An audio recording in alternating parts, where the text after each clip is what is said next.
जैबी हो छौड़ा कनबे करतौगे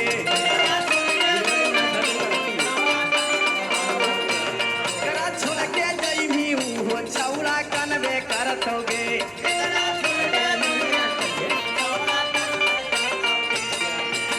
लगनिया में नहीं का